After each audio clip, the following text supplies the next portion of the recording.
سلسلہ ہدایت قرآن، سنت اور اہل بیت علیہم السلام میں خوش آمدید۔ آج جو صورت ہمارے پیش نظر ہے وہ ہے قرآن مجید کی 40ویں صورت سورۃ المؤمن۔ یہ ایک مکی صورت ہے اور اس کی 85 آیات ہیں، اور میرا خیال ہے کہ اس صورت کا جو مرکزی پیغام ہے وہ خدا کی حاکمیت مطلقہ اور اس کی صفات کا بیان ہے۔ تو میں سمجھتی ہوں کہ اس کا بنیادی محور الہیاتی ہے۔ ٹھیک، اور دیکھیں یہیں سے ہماری گفتگو کا ایک دلچسپ آغاز ہوتا ہے۔ میں اسے تھوڑا مختلف زاویے سے دیکھتا ہوں۔ میرے نزدیک سورۃ المومن بنیادی طور پر ایک عملی ہدایت نامہ ہے، خاص طور پر ان مومنین کے لیے جو ایک مخالف ماحول میں رہ رہے ہیں۔ یہ سکھاتی ہے کہ حکمت اور دلیل کے ساتھ حق کی دعوت کیسے دی جائے۔ تو آج ہم اسی پر بات کریں گے کہ اس سورت کا اصل پیغام کیا ہے۔ کیا یہ ایک الہیاتی ٹریٹیس ہے یا پھر ایک عملی گائیڈ؟ آئیے آغاز کرتے ہیں سورت کے پہلے حرف سے، حامیم۔ یہ حروف مقطعات میں سے ہیں۔ امام جعفر صادق علیہ السلام کے فرمان کے مطابق ہا سے مراد حمید اور میم سے مراد مجید ہے، جو اللہ کی صفات ہیں۔ ان حروف کے فوراً بعد قرآن کی عظمت کا بیان، یہ اس کے معجزاتی پہلو کو اجاگر کرتا ہے کہ یہ عظیم کتاب انہی سادہ حروف سے بنی ہے۔ یہ براہ راست میرے نقطہ نظر کو تقویت دیتا ہے کہ سورت کا آغاز ہی خدا کی قدرت اور کلام کی الہیاتی بنیادوں سے ہوتا ہے۔ میں اس بات سے انکار نہیں کر رہا کہ یہ حروف قرآن کے معجزاتی پہلو کو ظاہر کرتے ہیں، لیکن میں اسے صرف ایک الہیاتی نقطے تک محدود نہیں سمجھتا۔ کیا یہ ممکن نہیں کہ ان کا ایک عملی، ایک نفسیاتی مقصد بھی ہو؟ یعنی جب کلام کا آغاز ایسے پراسرار حروف سے ہوتا ہے جو فوری سمجھ میں نہیں آتے، تو یہ سننے والے کی توجہ کو فوراً اپنی گرفت میں لے لیتا ہے۔ یہ اسے مجبور کرتا ہے کہ وہ پوری سنجیدگی سے آنے والے پیغام پر غور کرے۔ یہ خود ایک دعوتی حکمت عملی ہے۔ آپ اسے ایک ریٹوریکل ڈیوائس کے طور پر دیکھ رہے ہیں، جو کہ ایک دلچسپ پہلو ہے، لیکن چلیں اگلی آیات پر نظر ڈالتے ہیں جہاں اللہ تعالیٰ اپنی صفات بیان فرماتا ہے، اور یہ میرے خیال میں الہیاتی پہلو کو اور بھی واضح کر دیتی ہیں۔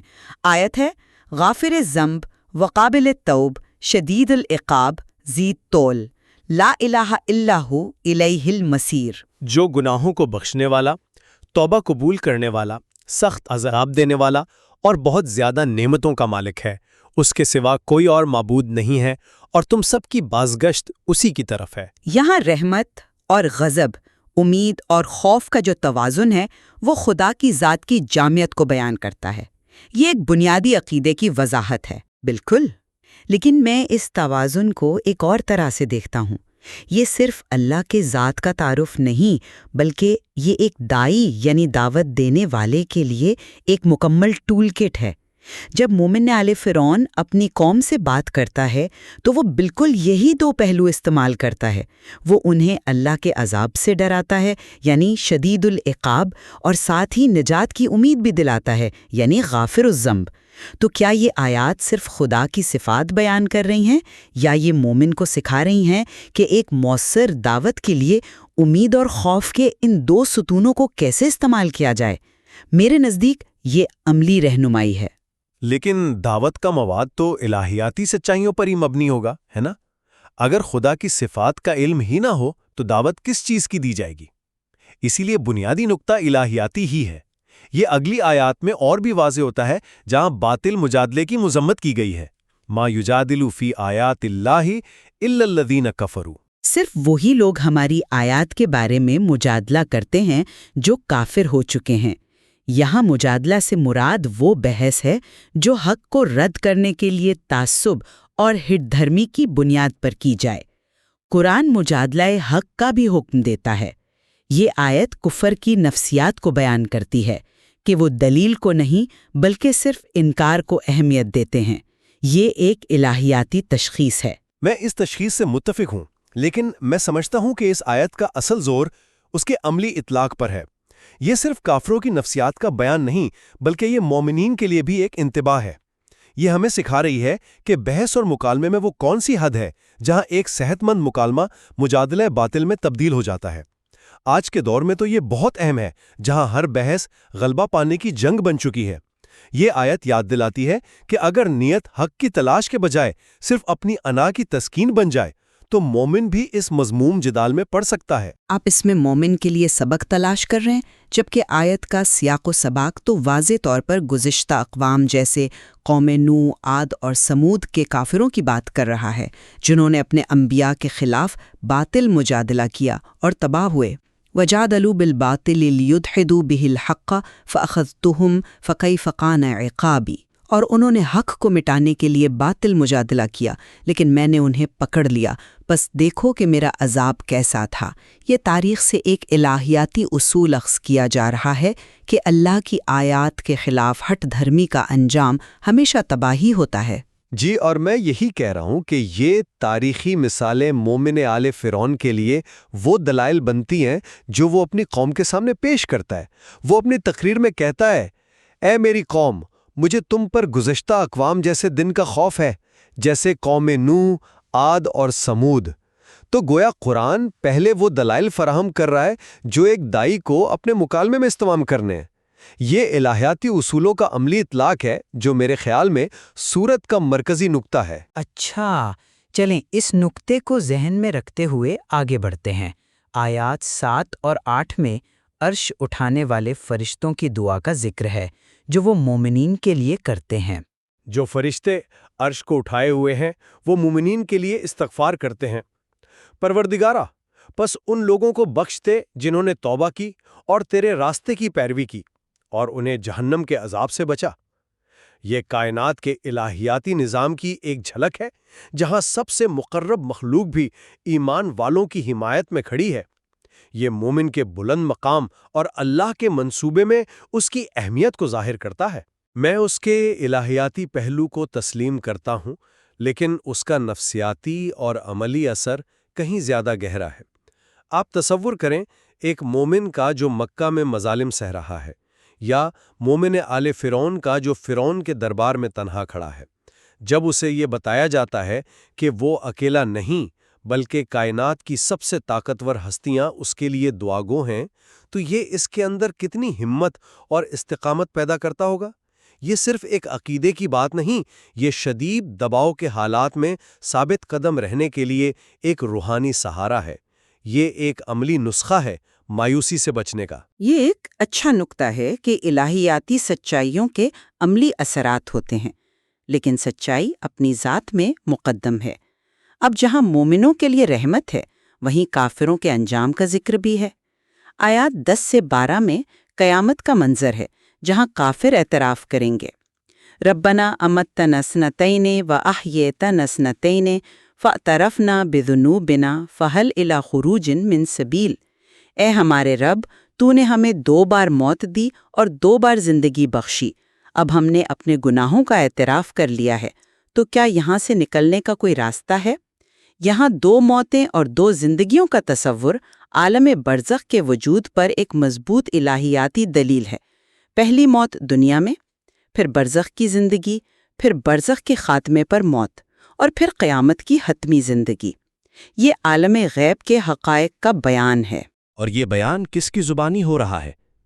کافروں کی زبانی، جب وہ جہنم میں کھڑے ہیں اور ان کے پاس اعتراف کے سوا کچھ نہیں۔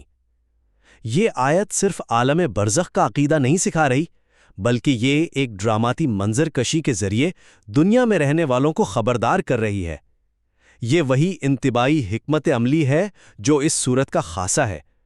یہ دکھایا جا رہا ہے کہ آج جس حقیقت کا تم انکار کر رہے ہو، کل اسی کا اعتراف کرو گے، لیکن تب بہت دیر ہو چکی ہوگی۔ یہ دعوت کے اسلوب کا حصہ ہے، محض ایک مابعد الطبیعاتی بیان نہیں۔ آپ ہر چیز کو دعوت کے عملی پہلو سے جوڑ رہے ہیں، لیکن اس صورت کا ایک بڑا حصہ مومن آل فرعون کے قصے پر مشتمل ہے، جو میرے نزدیک ان تمام الہیاتی اصولوں کی عملی مثال کے طور پر آیا ہے۔ جب فرعون نے حضرت موسیٰ علیہ السلام کو قتل کرنے کا ارادہ کیا تو وہ شخص جو اپنا ایمان چھپائے ہوئے تھا وہ آگے بڑھا اور ایک منطقی گفتگو کی۔ اس نے پہلے احتیاطی دلیل دی، اگر موسیٰ جھوٹا ہے تو اس کا جھوٹ اسی پر ہوگا، اور اگر سچا ہے تو جس عذاب کا وہ وعدہ کرتا ہے اس میں سے کچھ ہم پر آ پڑے گا۔ یہ اس کی حکمت تھی۔ یہی میں آپ سے اختلاف کرتا ہوں، وہ محض ایک مثال نہیں ہے، وہ اس سورت کا مرکزی کردار ہے۔ سورت کا نام ہی المومن اسی کے نام پر ہے۔ شروع کی آیات اس کے کردار کے لیے ایک طرح سے سٹیج تیار کرتی ہیں۔ اللہ کی صفات کا بیان اس کا علمی اثاثہ ہے، مجادلہ باطل کی مذمت اس کے سامنے موجود چیلنج ہے، اور فرشتوں کی دعا اس کی روحانی طاقت ہے۔ اس کا کردار ہمیں تقیہ یعنی حکمت کے تحت ایمان کو چھپانے اور دعوت کے درمیان توازن سکھاتا ہے۔ اس نے کب تک خاموشی اختیار کی اور کب بولنا ضروری سمجھا، یہ فیصلہ ہی اس سورت کا اصل عملی سبق ہے۔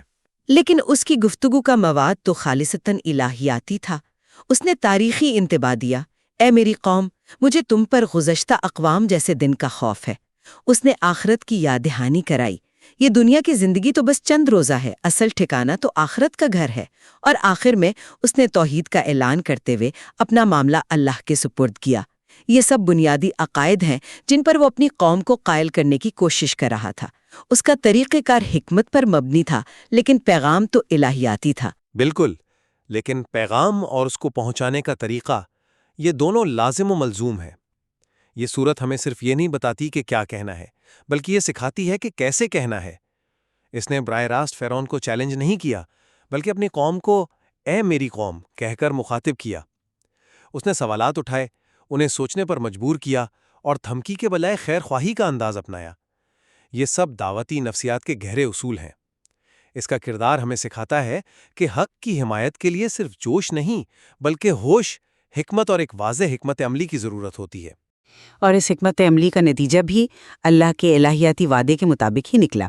اللہ نے اسے فرعون کی چالوں سے بچا لیا، اور آل فرعون پر دنیا اور برزخ دونوں میں عذاب نازل ہوا۔